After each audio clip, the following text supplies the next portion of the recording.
we want to take a quick look at the agenda. I mentioned in our submission that we have introduced a new product, and I did include that in the proposal, so we'd love to just introduce you to Doc and get your feedback. Obviously, you guys are a really trusted partner of ours, and we've worked with you for a couple years now, so any feedback that you can provide would really be valuable to us. And also want to showcase how we can really deepen our partnership, and most specifically, utilizing Doc, and then also taking a look at a couple ad studies, which I know we've kind of talked about in the past, but we can really show you how that can help with some of the creative units that we're looking to work with you on in the spring campaign. So let's just quickly dive into that. So Doc is really all about video views and the persistent visibility. So the way it works is I'll show you a live example. And again, we're always trying to really find that balance of the user respect and also really making sure that it's going to be beneficial to you and the advertiser. So Doc's going to load on the page. Once we land on the page, it's going to be a 15-second video, like half-page stischel, and then it's going to fall down into a persistent placement bar, an engagement bar, and that's really you're going to see a lot of value there, because that's where we can kind of play with the great assets you have, obviously videos with Ashton, and then also maybe showcase some products as well. So I'm just going to show you guys what that looks like now. So here's, you land on the page here, you've got the full page, or excuse me, the half page stischel, which will load this video here. There's a timeline bar on top, and falls right down into the persistent engagement bar. So as the user is scrolling here, throughout up and down the page, we've got really great value here to showcase a lot of assets and get that user to continue to engage with the unit. And as you know, from past history, there's the engagement that, because you have great assets, the users are spending upwards of 20 seconds with your messaging. Is there anything that prompts on that persistent engagement bar for people to re-engage? To re-engage? Well, it lives here on the bottom, so that can we can look at different ways to really make the calls to action. So whether it be the videos here in this example, it's all video, but we can look at different ways to showcase products and kind of get them to re-engage with the bar. And what's the pricing on that? I don't have the quick close look. Yeah, that's a 3-cent CPT. CPT. Okay, so Which you're is a cost charged on the initial takeover? Correct. So that would be what, like a $30 CPM? Right, if you wanted to equate it to a CPM, correct. However, something to really keep in mind is the value of that engagement bar. So the user is going to be able to continue to spend time with the bar and navigate and and play along with whether it be the videos or whatever it is that we have built in collectively into the bar. I just saw the slide off the page a little bit ago. What happens with reviews? There is again balancing the user respect, as you know that we've tried to do all on here at Video Egg. Is there is a closeout button, so the bar can be closed out.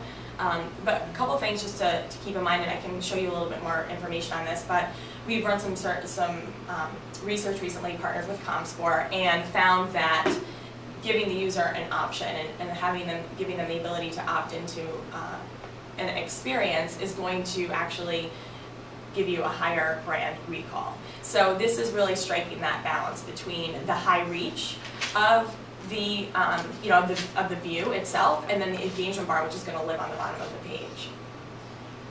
So, but at a $30 CPM, that's pretty expensive. So in terms of like contextual relevancy or getting anything, for targeting and stuff, what are the capabilities in that? That's a great question. I'm glad you brought that up. We can target Doc the same way we do with the ad frames. So we want to reach that A-lister, that kind of in terms of cool pics targeting, that young, affluent, photo shooter. We can target the same that way. And then it stays at the $30 CPM. Something like that, same goes for ad frames, it's going to be a little bit, we can take a look at that specifically. That's not how we presented in the proposal, but if we wanted to get a little bit more specific on the targeting, we can do that. Are you seeing higher time spent in this as opposed to the ad frames? It's brand new. We just actually launched it, so I can certainly I'll be able to provide you with some information once we've been out in the market for a little bit longer. What are some of your other thoughts on how you can, maybe see, and this might help you visualize a little bit. This is what we had, the quick mock that we had showed in the presentation of how we can showcase, whether it be, Ashton's videos or some of the product as well. Do you see this working for like a DSLR or cool pics? I'm still stuck at the bar. You're stuck on the So, bar. we love like the whole ad frames we've been running with you guys so far. Mhm. And so I love the idea of having that sort of qualified view, Mhm. right? It sounds right, it makes sense with everything you guys have told me about the company. So what I'd like to see is if somebody actually closes it out, Mhm. I don't want to pay for that. If someone closes out on the engagement bar. Somebody closes the bar out. Because if we're losing the persistent bar because they've opted out of it, are we still paying for that initial view? Yes, because you're going to have 15 seconds of that, really strong and high reach, high visibility unit or 15-second video, and then you'll also have the continued strength and persistent visibility. So, are you saying? When they close out Mhm. the persistent bar. Mhm. Because if they close it out, then I'm losing all my engagement opportunity, right? So then I Right. don't think I should. They can re-engage Okay. once they close it out. It can be re-engaged, so they can Do continue. you track that, like the closeout? We'll track everything, just, as you know, in terms of what we can track for ad frames. We'll be able to do the same when it comes to. I think I'm more just stuck on the pricing issue as opposed to the cost per engagement, because it's a lot more expensive than that. Mhm. And then it's the same sort of functionality and it's a little more intrusive. Mhm. So do you think it actually reflects for our brand better? Do you think it makes sense to go to this product? Of course, and this is why we're, in conversations that we had about really taking things to the next level, and, I know that we've been kind of on the same side and working with a creative agency on really trying to get them to expand more than just, distributing the television commercials. This would give the opportunity to get that high visibility and high reach and impact with that 15-second spot, but then also, give you the opportunity to showcase products and, do a few other things within that bar that are going to be a little bit, it's going to be a little bit different experience than your ad frames. It's kind of like ad frames inside and out. What's the minimum on this? It's the same as typical, so it's, 20K. Any other thoughts? Do you feel as though it might be something that would be applicable? Sounds interesting. Can you take me back to the mock that you guys were talking about? Sure. So I want to see sort of what. All right. So there's a couple videos. What are the two things in the middle and the right? Well, and this is where we don't want you to get stuck on this, is of course, as you know, we are going to collaborate with you and with McCann to make sure that we build something out that's going to make sense and achieve the goals of the campaign. So this is just an example of, here, just a couple different, thumbnail videos, and then we can actually get into more specifics. This was when we were highlighting the Nikon Festival. I know that was something that was going to, you guys thought was kind of going back and forth, but it might be an initiative later on in the year. But we can do anything, any functionality that we build for an ad frame unit, we can do within doc as well. Okay.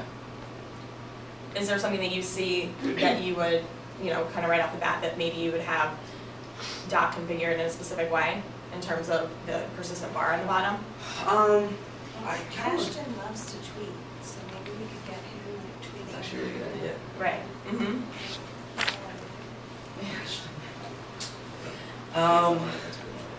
It's a whole other story. I think I'm a little just, with the closeout bar and at the $30 CPM, it's just pretty expensive for that initial view, but I think if we go back, we can take a look and see maybe we could do a small test. It sounds cool. I mean, the idea of what it looks like is a bit unique.